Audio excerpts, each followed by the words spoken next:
Positive externalities.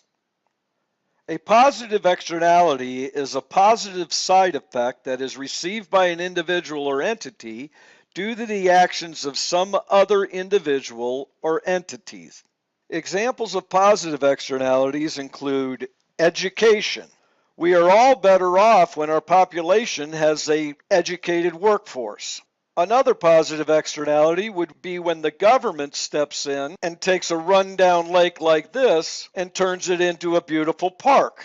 Historic preservation is another positive externality. Someone who restores a historic building, others who walk by it get to see this beautiful building is a positive externality to them.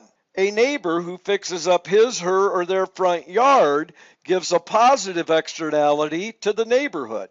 The neighbor who fixes up the yard receives private benefits from this, but then the neighbors who drive by the yard also receive positive benefits from this because the yard is made better looking.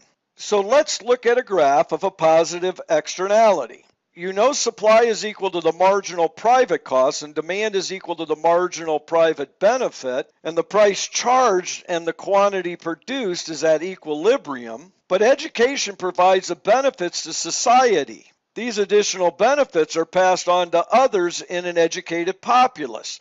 More productive workforce, less crime, increase in innovations, and so forth. Because of these outside added benefits provided by education, the sum of the benefits to society is greater than the private benefits to the individual. So we have what's called the marginal social benefit of education. The greater the quantity of people who are educated, do you notice then that the positive externality is greater as the quantity is greater compared to smaller here as the quantity is smaller?